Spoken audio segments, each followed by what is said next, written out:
대선 레이스를 앞두고 설 연휴 동안 정치권도 바쁘게 움직였습니다. 여야는 설 민심을 받들어 민생을 챙기겠다고 한 목소리를 냈지만 대선 민심에 대해서는 견해차를 보였습니다. 국회로 가보겠습니다. 박광열 기자. 네, 국회에 나와 있습니다. 네, 먼저 이 범여권 살펴보죠. 민생 해결과 함께 정치권의 자성과 개혁을 강조했죠. 네, 싸늘한 설 민심 앞에서 새누리당 임명진 비상대책위원장은 탄핵 정국을 만든 가장 큰 책임은 자신들에 있다며 고개를 숙였습니다. 하지만 지금의 많은 어려움을 해결하기에는 정권 교체와 정치 교체 모두 부족하다면서 시대에 맞게 근본적인 제도와 구조를 바꾸는 시대 교체를 주장했습니다. 이를 위한 방법론으로 개헌을 제시하면서 이번 주 안에 개헌 관련 당론을 확정짓겠다고 말했습니다.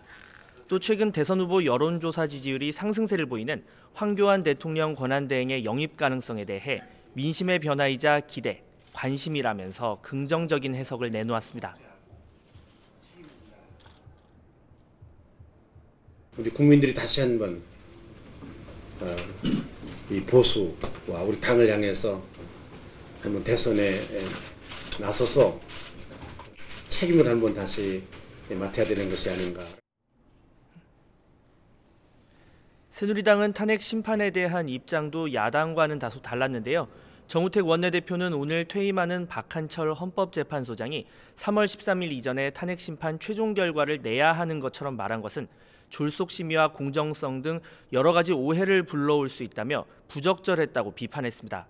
바른정당은 민생 현안과 정치개혁이라는 국민의 열망을 해결할 수 있는 법안과 공약 마련을 설 민심의 핵심으로 봤는데요. 그러면서 일부 야권 주자 공약에 대한 날선 비판이 이어졌습니다. 정병국 대표는 일부 대선 주자가 5년 전 공약을 반복하고 있다면서 더불어민주당 문재인 전 대표를 정면으로 겨냥했습니다. 5년 전에 했던 내용들이 반복돼서 나오는, 그리고 꼭 누구 같은 도플갱어다라고 표현을 하는 사람도 있었고, 또 어떤 사람들은 아바타다 하는 의견을. 또 주호영 원내대표는 더불어민주당 문재인 전 대표의 군복무기간 단축 가능성 시사, 그리고 청소년과 노인, 장애인에게 매년 100만 원씩 기본소득을 지급하겠다는 이재명 성남시장의 공약에 대해 입에는 달지만 몸에는 해로운 공약이라고 일침을 가했습니다. 그러면서 내일부터 시작되는 2월 임시국회에서 민생 현안 해결 법안 처리를 강조했는데요. 특히 아르바이트 직원 보호법과 국회의원 소환법 등 따뜻한 보수라는 당의 정체성과 잘 맞는 정책은 적극적으로 추진해서 4당 체제에서 균형추 역할을 하겠다고 밝혔습니다. 이런 가운데 바른정당 소속으로 대선 출마를 고심하던 원희룡 제주도지사는 대선에 출마하지 않고 도정에 집중하겠다고 밝혔습니다. 반면 야권이 들려주는 설 민심은 좀 달랐죠? 네, 야권은 정권 교체를 강력히 원하는 민심을 설 연휴를 통해 확인했다고 목소리를 높였습니다.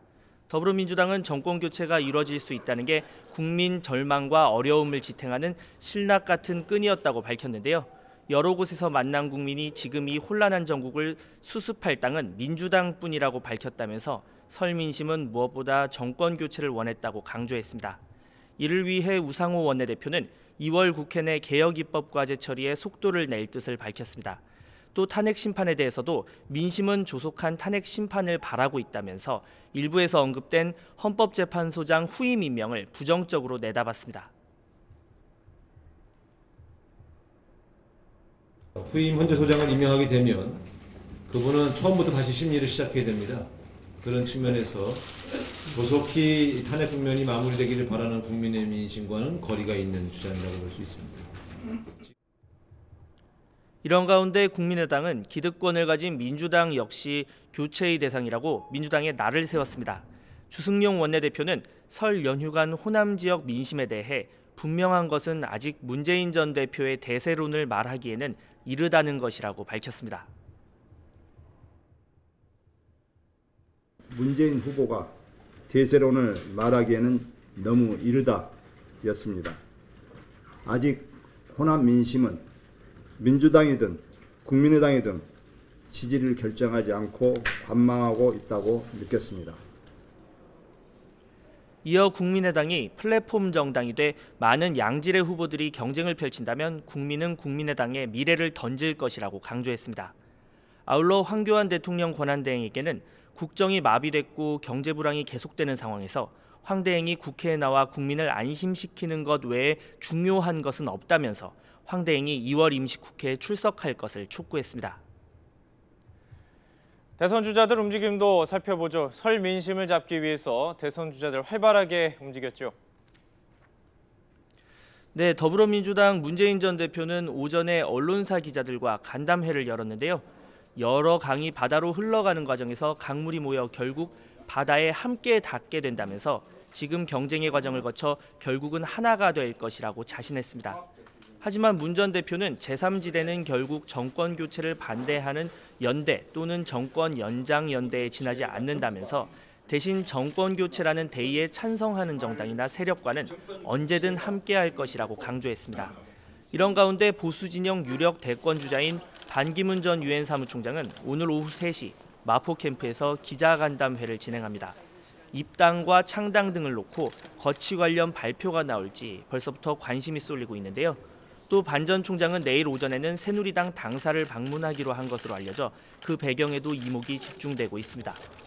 이재명 성남시장은 국립현충원을 방문해 김대중, 김영삼 전 대통령의 묘역에 참배한 뒤 당내 경선 예비 후보로 등록했는데요.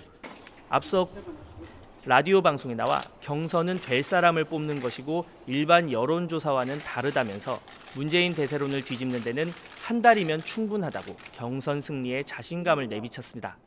국민의당 안철수 전 대표는 서울 용산 전자상가에 있는 무한창의협력공간을 찾아 과학기술혁명과 교육혁명 등의 중요성을 강조했습니다. 안희정 충남지사는 도정을 챙기며 도청 어린이집을 찾아가 워킹맘들과 대화가 계획돼 있습니다. 바른정당 대권 주자인 유승민 의원은 오늘 오전 김영삼 전 대통령 부인 손명순 여사와 이명박 전 대통령을 차례로 예방했습니다. 앞서 오전 당 최고위원회의에서는 보수 후보 단일화가 반드시 필요하지만 지나치게 반기문 전 유엔 사무총장의 목을 매서는 안 된다고 선을 그었습니다.